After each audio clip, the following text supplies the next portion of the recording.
خۆشەویستی تلوزیۆنی پەرتۆ هەروەکە ئاگادارن ماوەی 10 ساڵێکە بە بۆنەی سەختبوونی ژیان لە ئێران و نەبوونی کار و خراپبوونی شەرایەتی اقتصادیە کە بەوجود هاتووە زۆرێک لە کرێکاران هەڵدەستن بەرەو عێراق و بەتایبەت بەرەو کوردستانی عێراق دەڕۆن و لەوێ ژیان دەکەن و بە شۆنکاردا دەگەڕێن هەر لەو ڕابطەیە لە بۆی کە زیاتر ئاگادار بین لەسەر ئەوەی کە ئەو کرێکارانە چۆن ژیان دەکەن و چۆن کار پەیدا دەکەن و توێژمان هەیە لە ڕێگای تەلێفۆنەوە لەگەڵ ڕەحمەتی فاتحی. هاوڕێ ڕەحمەتی فاتحی بەخێر بێ بۆ بەرنامەی ئەوڕۆی تلوزیۆنی پەرتۆ. زۆر سڵاو بۆ ئێوە بۆ بینەرانی تەلەڤیزیۆنی پەرتۆ و سپاس بۆ وەختێکە بمتانەوە. سپاس بۆ ئێوەش. هاوڕێ ڕەحمەت دەکرێت بۆمان باس بکەیت کە ئەو کرێکارانە بە چ شێوەیەک لە پێشدا لەوە دەست پێ دەکەین کە بە چ شێوەیەک دێنە ئەو بەری مەرز و چۆن خۆیان دەگەیەنە نێو عێراق بۆ پەیداکردنی کار؟ طبعاً پێم وایە لە تەواوی ئەخبار و ڕوویداتایەکە کە مەربوط بە ئێرانە لەسەر یەکێ لە شتە هەرە گرنگەکانی موقعیەتی اقتصادی ئێران و بەحرانێکە کە سەرمایەداری ئێران لەگەڵی تووشی بووە کە نەتیجەکەی وەکو هەموو شوێنێکی کە وەکو هەموو جوامەیەکی سەرمایەداری خۆ بەحران دێت ئاسەوارەکەی هەژاریەکەی کەم و کووریەکەی فەقیرەکەی هەموو بەسەر کرێکار ئاشتێتەوە. لە ئەسەری ئەمەوە یەکێ لە دیاردە ناشرینەکانی ئەم نظام و سیستمی سەرمایەداریە خۆ بێکاریە. وەختی بێکاریش ڕووە کاتە کرێکار هیچ ڕێگایەکی نییە ئەبێ بەلاخەرە بڕوات بە دوای کارە بۆی کە ژیانی تامین بێ. یەکێک لەم شوێنانەی کە هەیە کوردستانی عێراقە بە دەلیلی موقعیەت و شرایەتێکی تازە کە لەوێ هەیە تەبعاً کرێکارانی کوردستان و هەموو ئێران لە چەند ساڵی ئەخیرا یەکێک لەو شوێنانە بووە کە ڕوویان تێکڕۆ بۆ پەیاکردنی کار و ئەمانە. بەرحاڵ واقعیەتی ئەوەیە کە چوون بۆ وڵاتێکی کە بۆ کارکردن لە هەر وڵاتێکەوە بۆ وڵاتێکی کە تەبعاً لەگەڵ موانە و مشکلاتێکی جددیە ڕووبەڕووی و بەتابەت وەختە تۆ لەگەڵ نظامێکی زۆر نائینسانی و سیستمێکی فۆقالعادە وەحشی سەرمایەداری لە ئێرانە ڕووبەڕووی عبورکردن لە مەرز و ڕۆشتن بۆ ئەودی و بە دوای کارە پەیاکردن و جارێش لە مەحەلی کارە لەگەڵ موانەیەکی زۆر جددیە ڕووبەڕووی. دەرنەتیجە ئەمانە بە پێشتر لە تەریقی ئێرانەوە کە دێن ئەو موانەی کە هەیەنە لەوێ ڕەتی بکەن کە دێنە ئەوێت تەبعاً پەیاکردن و کار و خودی ئیجازەی کار وەرگرتن بۆ خۆشی ئەمەش دەردەسەر و مشکلاتێکی جددی ڕووبەڕووە. معمول لەمان کە قەطعاً ڕێگای بەقانونی بگرنە بەر ئەبێ بە پاسپۆرت و حزور پێیا بکەن.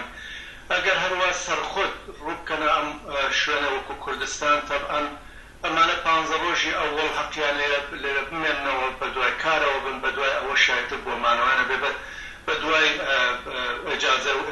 ئیجازەی کارەوە بن کە خودی ئەمانە لەگەڵ دەردەسەر و شرایەتێکی زۆر ناخۆشە ڕووبەڕووی و بەتایبەت ئەو شوێنەی کە ئەمان لە کوردستانی عێراقا کە پێڵەن نشینگە یا مەحەلی پاسپۆرت وەمانەوە ڕووی تێکەن واقعیەتیەوەیە کە لەگەڵ بەرخوردهای زۆر لە سەتحی خوارەوە بەرخوردهای ناخۆش و ناشرین لەلایەن کاربەدەستانی ئەم بەشە لە کارە ڕووبەڕوو کە بەداخەوە کرێکار هیچ ڕێگایەکی نییە و ئەبێ ئەم موقعیەت و ئەم حەقارەتی کە ئێستا هەیە قبوڵی بکە. دەنەتیجە من منزورەکەم وایە کە تەنیا مشکلەکەەوە نییە کە کابرا لە مەحەلی کار و زیندەگی خۆی هەڵەقەندرێ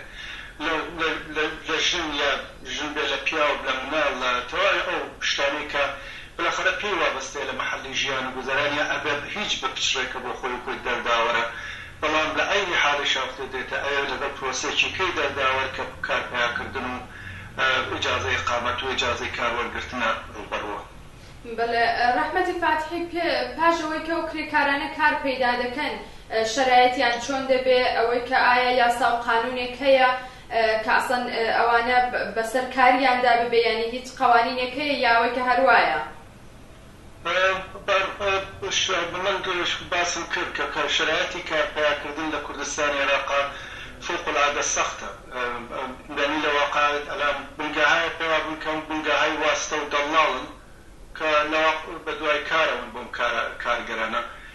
کە تەبعاً ئەمان بەشێک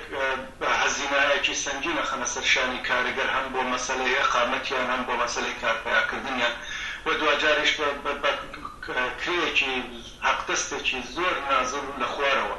بالاخره ئەچن بە دوای کار بۆ بەتایبەت کە ئێستاش موقعیەتێکە لەوێ هەیە بەداخەوە ڕقابەتی کار ڕقابەتی پەیداکردنی کار فوقالعادە لەسەرەوەیە کرێکارانی تورکیە کرێکارانی سووریە کرێکارانی کوردستانی ئێران و خودی ئێران و کرێکارانی هندی بەنگلادێشی ئەمانە هەمووی ڕویان کردوێتەوە نەتیجەی ڕویان کردوێتە کوردستانی عێراق و نەتیجەکەی چییە؟ مەیدانێکی کردوێتەوە بۆ کارفەرما و سەرمایەداری ئەوەیە کە بە نازلترین و پایینترین قیمەت نیروکاری ئەمانە بکرێت و بۆیش متاسفانە لە هیچ قانونێک بەرخوردار نییە تۆ بڵێ لەوێ قانونێکە سەخت کراوە کرێکار دەتوانێت وەختە ئەم زوڵمەی لێکرێ ئیستثمارەکرێ بێ حقوق بەرخوردی پێکرێ حەق و حقوقەکەی پەرداخ ناکرێت پێی مراجعە ئاکات و لە ڕێی ئەم قانونەوە لە خۆی دیفاعەکە متاسفانە وجودی نییە هەر بۆیش دەستی کرد وەیا قراردادێک نییە لەم بابەتەوە قراردادێکی ڕەسمی و جەمعی لەم بابەتەوە لە بینی کارگەر و کارفەرمایە و هەر بەو دەلیلەش دەنەتیجە کارگەر مەجبورە کە تەنبا بە هەموو شرایەتێکی خراپ و نالەبار و بۆ ئەوەی کە بتوانێت کارێک پێ بکە و حەدیاقەن زیندەگی ڕۆژانەی خۆی و خانەوادەکەی تامین بکە ئەو کرێکارانە دوایەوەی کە کار دەکەن حەسانەوەیان چۆنە خورد و خۆراکیان ئەسەن لە چۆ دەژین ئایا شوێنەکەیە بۆەوەی کە دوای کارەکەیان لێ بحەسێنەوە ئیستراحەتی لێ بکەن بەغێر ئەز مواردێکی ئێستەسنا نەبێت کە بالاخره کارگەرانێکی متەخەسسن و سیستم و نظام ویا ئەو وڵاتە احتیاجی بە تەخەسوسەکەیانە ئەکسەریەتی قەریب بە ئیتفاقیان لە مەحەلایەکە زیندەگیەکەن کە شیاوی هیچ بەنی بەشەرێک نییە و حتا بە نەزەرم شیاوی ژیانی حیوانیش نییە نەبگەر بەیسە بەرحاڵ ئەو تعدادە کە تەخەسوسیان هەیە و نظام و سیستمی سەرمایەداری احتیاجی بە تەخەسوسەکان هەیە حدی ئاقلێک لە مەسکەنیان بۆ تەئمینەکە بەڵام باقیەکەیان مەحەلی حاڵانەوە و گوزەران و ژیانیان هەرو شوێنەیەکە لێ کارەکەن لە واقع هەرو ساختمانەیە هەرو کارگایە هەرو منتەقەیە کە چواردیواریە بخۆ چواردیواریە کە وجودی هەیە چوار بەر بە دەوری خۆیانە هەڵەچنن شوایەک دارن بە ئاشپەزیان و گلیمێکی چڵکنیش ڕاخن و دەرنەتیجە هیچ مەحەلێک کە لەم بابەتەوە دوای ئەم هەموو ماندووی ڕۆژانە کابرا بێتەوە حەمامێ بکە دووشێ بگرێ ئیسراحەتێ بکە تەلەڤیزیۆنێ بێت مشای بکە ئینتەرنێتێ بێ ئیسفادەی لێ بکات محلێ بکەتیا لەگەڵ سێ ڕفیقی با خیاڵی ڕاحەتەوە پاڵی لێباتەوە دابنیشێ و تۆزێ ماندووی لە لەشی دەربکە متاسفانە وجودی نییە و بەداخەوە لە شرایەت و ژیانێکی فوقالعادە خراپە لەو مەحەلەیە زیندەگیەکە و متاسفانە هیچ کەسێکیش لەم بابەتەوە جواب بۆ نییە لە مەقابل ئەوەیە چونکە من نابێت لە بیرمان بچێتەوە بالاخره کرێکارێکە لە وڵاتێکی کە هەڵەستەی ئەچێ بۆ وڵاتێکی کە تەنیا مەسەلەکەی نییە کە ژیانی خۆی لەوێ تامین بکە مەسەلەکەوەیە کە ئەو چۆت دەوێت کار بکە کە نەتەنیا ژیانی خۆی تامین بکە ئەبێ پەسەندازیش بکە کە ئەم پەسەندازەی بگەڕێنێتەوە هەم بۆ خانەوادەکەی هەم بۆ دوامە ڕۆژ دەی تۆ حساب کە کرێکارە چەنە وەرەگرێت کە بتوانێت هەم ئەم دوو بەشە لە ژیانی خۆی تامین بکە و تازە هەتا ئەگەر بۆ خانەوادەشی نەبێت بۆ خۆشی نەبێت ئیمکانی ئەوەی نییە لەوێ ویا حەق و حقوقی وەریەگرێ حتا تەئمینی کرێی ماڵی مانگانەی بکە هەر بەو دەلیلەش مەجبورە بێت کە تەنبا بەو شرایەتە سەختە بۆ حەوانەوەی خۆی لە مەحەلی کاریە بەڵێ ئەگەر ئێمە بەندە بە چاوگرتنیەوەی کە ئەو کرێکارانە لە ئێرانەوە دێن و بەو شرایەتی کە ئێوەش باستان کرد کە حەق و حقوقێکیان نییە و نازانم وەزیەتیان ئاوایە بە شرایەتێکی زۆر ناخۆش کار دەکەن ئایا بە وجودی ئەو شرایەتە ئەو کرێکارانە حەقی ئەترازیان هەیە دەتوانن ئەسەن ئێترازکەن بەو شرایەتی مەوجودەی کە بۆیان بە وجود هاتۆوە تێیدا هەن و لای تێشەوە پرسیارەکەمەوە کە ڕەوابەتی ئەو کرێکارانە کە لە ئێرانەوە دێن لەگەڵ کرێکارانێک کە خەڵکی عێراقن و لەوێ دەژین چۆنە ڕەوابەتیان خۆتان نەیزانن ئێعتراز بە وەزعی ژیان و گوزەران و کار جزوی شتایەکی پایەی کارگەر هیچ ڕێگایەکی نییە بە غەیر ئەوەی ئێعتراز بکە چون دەلیلەکەشیەوەیە هیچ وەخت بەر ئەساس و مەبنای نیروی کارێکە ئەیفرۆشی حەق و حقوقەکەی خۆی وەرناگرێت وەختێکی ژەمەنابێ دەرنەتیجە ئەبێ ئەتراز بکە ئەبێ شەڕ بکە ئەبێ مبارزە بکە بۆەوەی کە بتوانێت بەم ئەهداف بە حەق و حقوقی خۆی بکە منتها مەسەلەکەوەی ئەترازەکەی چۆنە ئەترازێک کە لەوێ هەیە متاسفانە بە دوو دلیل ئەترازێکی سازمان یافتە نییە یەکێکی کارگەری مەهاجرە و دەرنەتیجە لە مەراکزی جۆراوجۆری پەراکەندەیە کارەکە و دووەمەنیش بە عنوانی کارگەرە تەبعەن مەجبورە بێت محافظەکارانە بەرخورد بکات بە مەسەلەی ئەترازی چون مەسەلەی زندگیەتی ئەگەر ئەتراز بکات خۆ دەزانی سەرمایەداری فەورەن ئەبزاری سەرکوبەکەی ئامادەیە و بە شەدیدترین وەج سەرکوبێکەوە بە تایبەت ئەم سەرکوبە بۆ کارگەری مەهاجر فوقالعادە زۆرترە من دەزانم ئاگادارم کرێکارانێکی پێشەوە ئاگا و کۆمونیستن کە لەم بابەتەوە تەواو تەلاشیان کردووە کە بتوانن کارێک بکەن حەدیاقەل بتوانن ئەم کارگەرە مەهاجرانە لە چوارچێوەی خاست و بەرنامەیەک کۆوە بن بەڵام بەداخەوە کارێکی سادە نییە و حاسان نییە رابطەی خودی کرێکارانی عێراقی و کوردستانی و ئێرانی و یا باقی کرێکارانەکە لە شوێنەکانی کەوا هاتووە من لە وەڵیشەوە باسم کرد بە دەلیلی شرایەتی و موقعیەتێکە هەیە تەبعەن خستویان بە ڕقابەتێکی زۆر ناشرین و ناشایستەوە و نائینسانیەوە و ئەمەش بانیەکەی خودی سەرمایەدار و نظام و سیستمێک لەوێ هەیە بۆیەش هەر ئێستا وەختە تمشاکە وەکو هەموو جوامعێکی سەرمایەداری بەداخەوە سەرمایەداری پەرێداوە بە مەکام اختلافە ئەم تەفرەقە بخاتە بەینی کرێکارانی ئەوێەوە و هەر ئێستاش تۆ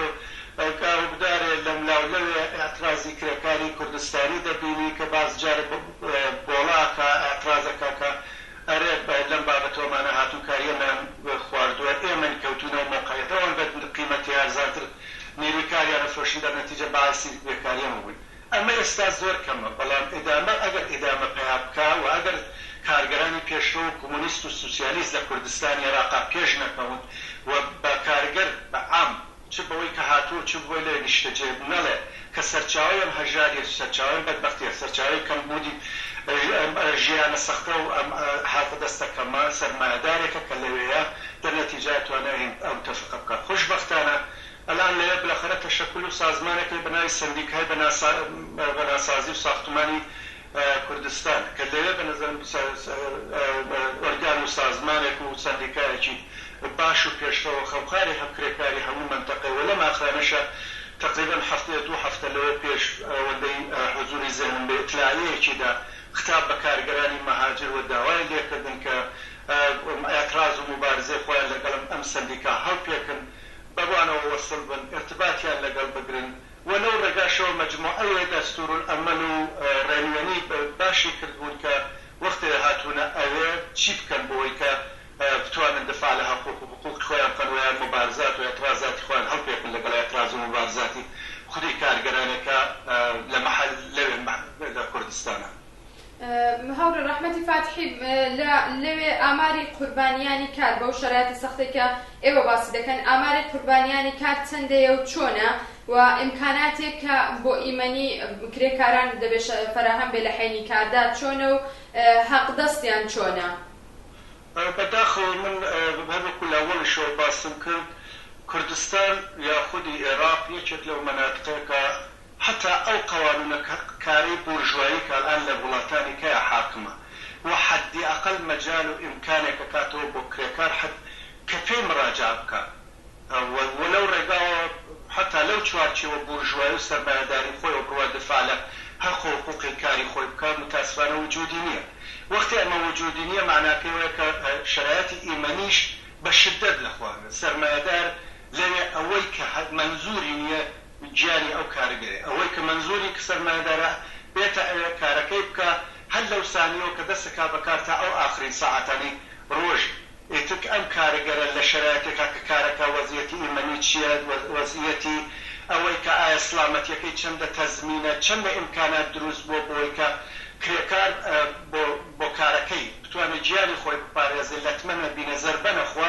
ئەبەدەن نە هەزینێکی بۆ کراوە و نە مەسەلە و مەشغەڵەیەتی هەر بۆیش بە دروست لە زۆر شوێن ئێوە دیوتان لە ملاولان و ساوە کە کوردستانی عێراق قەتڵگای کارگەرانە چون حقیقەتەن ئیغراق نییە ئەگەر بڵێ هەر ڕۆژە